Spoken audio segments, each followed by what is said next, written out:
Welcome. Welcome to this week's BTO Talk on generative AI. It's great to have you here. My name is Michael Alf, calling from beautiful Lisbon. I'm here with my partners. Over to you, Rob. Yeah, Rob Thurner, working with Cambridge Judge Business School on their disruption program based here in London and soon to be on a plane again. Markus, where are you off to, or where are you now?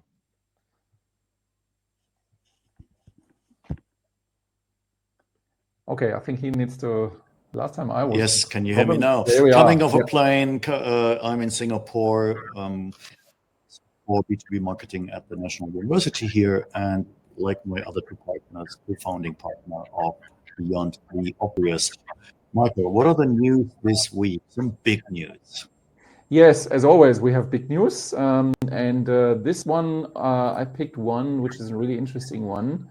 Last weekend, I watched the keynote of Satya Nadella, the CEO of Microsoft, in London. He was doing his AI tour, and it's really impressive. And as you can imagine, Microsoft really puts focus and effort on AI. They have different layers, and they're really serious about it.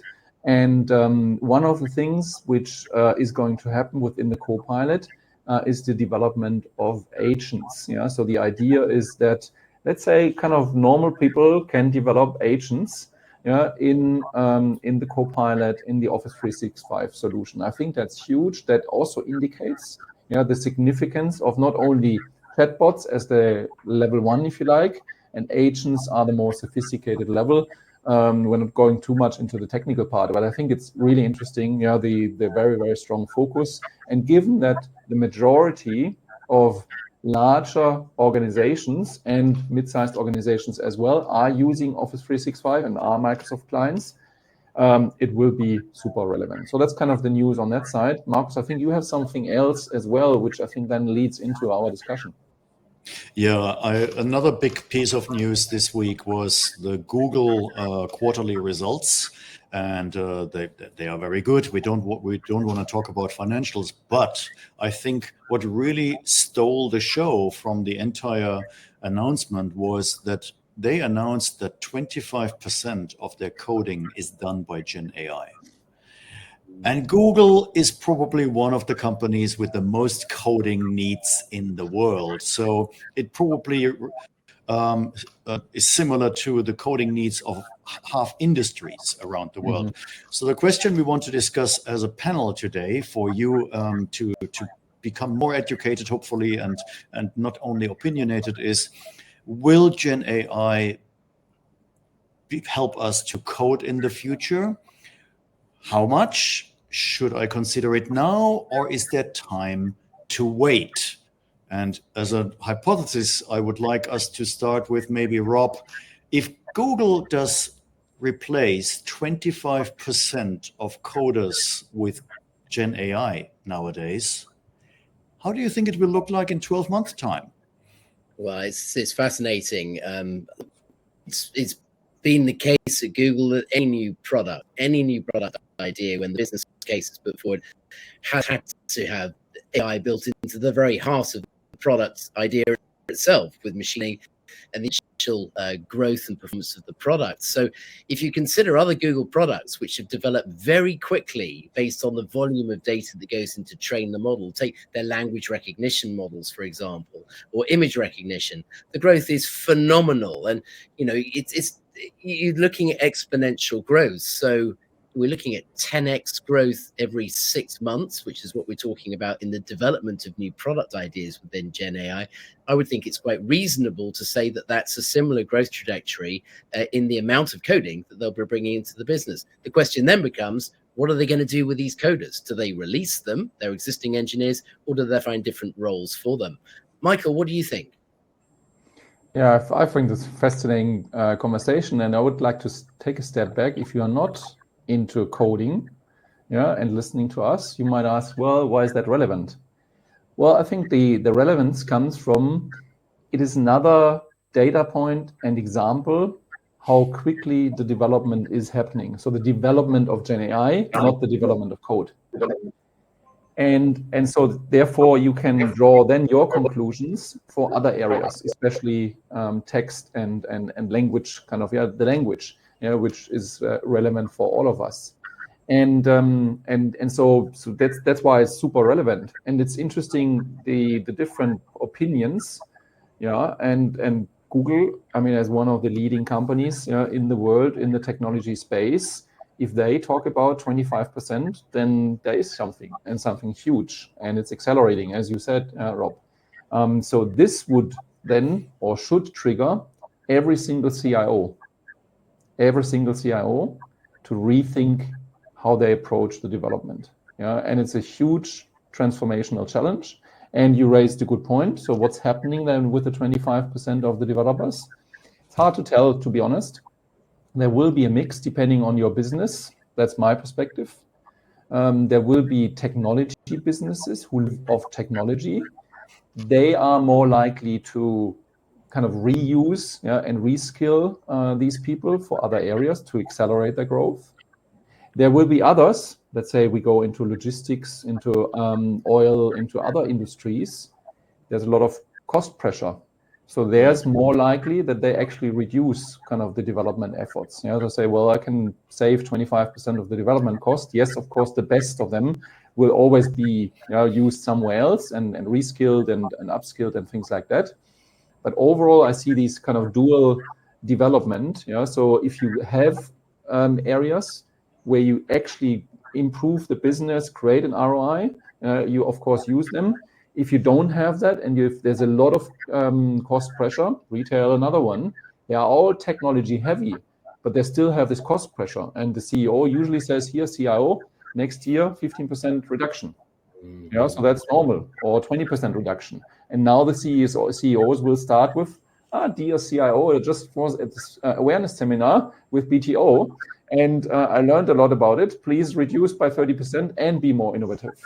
I think the timing of this is super interesting. For those of you based in the UK or having looked at the news, you'll realize we've had a very severe budget, if I can put it that way. One of the big losers potentially will be the employers who are having to pay more on national insurance. What does that mean? It means potentially they will be freezing new hires coming into the business and instead wanting to get more productivity and more performance from their existing teams. And just joining the dots here, if we can see that the tech we're discussing can provide better performance and better productivity, then the need for the organization is to upskill and make sure that the different stakeholders are doing the same. Now, is that the same picture, Markus, for you, based in Singapore and based in with the other clients that you're working with? Are you seeing similar cost pressure? Is there another dynamic here we need to think about? Oh, that's an interesting point, because just today in the news of the Straits Times, which is our national newspaper, it says that we have 1.2 million coders in Singapore. And mind you, the population is only 5 million. So it seems like my children must be coders as well. And it puts Singapore, I think, in the spot number 5 of coders in the world. So I have the following hypothesis for you guys. We three were born in an age where our parents told us, you either become a doctor, or you become a lawyer, or you become an engineer, right? Is that right? And I think we are now in a time where we would tell our children, if you become a coder or you know something about GenAI, then you will be fine for the rest of your life. So interesting enough, I checked TikTok today, as I sometimes do, and there are the top emerging professions for careers for 2030, and I would like to share them with you, and then we can discuss. Number 9 is virtual reality designer, connected to our topic, right? Number 8 is esports coach. Maybe that's something I should consider as well. Number 7 is sustainability manager. I love that. Number 6 is podcast producer. Maybe we are right in that game right now. Number 5 is data scientist. No surprise. Number 4 is app developer, Michael. So obviously developers are in demand. Number 3 is cloud architect. Number 2 is influencer marketer. Thank God my marketing soul is saved.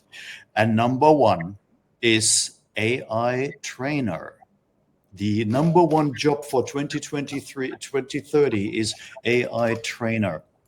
And that is exactly what we would like you to understand, that unless you start getting trained in AI and Gen AI, what are you going to do in the future? Michael, your thoughts on these careers? Absolutely, it's fascinating to read those. Of course, they are put together kind of with a first certain twist, and nobody knows what's going to be in 2030. But I think the message is clear and the direction is clear.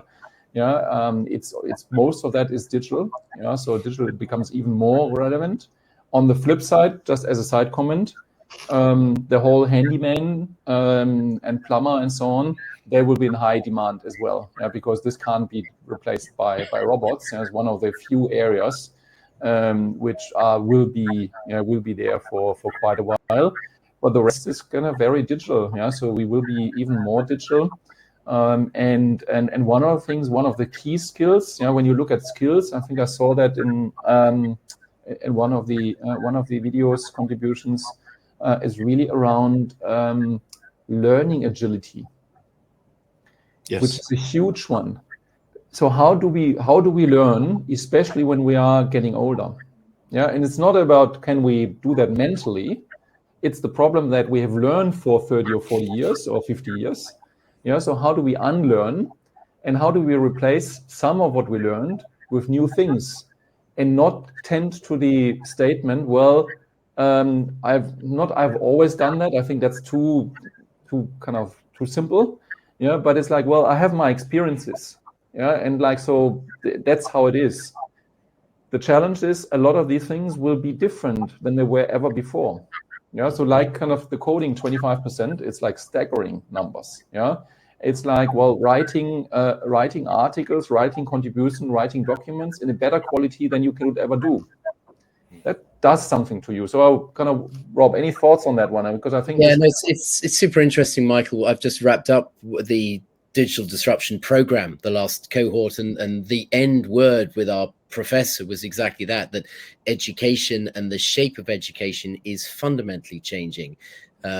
Execs now are learning alongside doing a job. Very few have the luxury of taking time out to learn. So we need to make sure the learning is easy to access. And of course, we have all the online tools that we figured out how to use during COVID, and also breaking it down to bite-sized chunks and making it highly relevant and practical to the day job, because the theory on its own just isn't as important as how we apply the theory. And given the tech is changing so fast, we need to get very good and very nimble in the way that we learn and the way that we bring these ideas and skills to progress our own careers, but of course to make our businesses more competitive. So it's a really exciting time right now. And I think that's a very good place to end what started out, Markus, as an interesting hypothesis from you. Any closing thoughts, Markus, before we sign off today? Yeah, I guess what we like to you to walk away from our podcast and series here is an educated opinion about certain areas around Gen AI, and certainly increasing your appetite to get into this game of Gen AI. Last week we talked about to have a structure or not to have, to have a strategy or not to have a strategy for Gen AI. We concluded you definitely should have one, but it's not the find one. This week it is about Gen AI. How do I get into the game? When do I start? And if Google is already having 25% of their coding done by Gen AI, how much of that will be done for you and your functions in the future? Michael, last word, where can we learn about that? Look, reach out, of course, via LinkedIn, or if you want to join our community where you will get kind of additional information, invites to webinars and things like that, community.beyondtheobvious.co/EOI, expression of interest. We are just launching that community. We're still working on it parallel to our Maverick simulation and the work we are doing across the globe. Join us, reach out to us, and we look forward to hearing from you. And until then, see you next week again with the next topic. Thanks for your time. Bye-bye.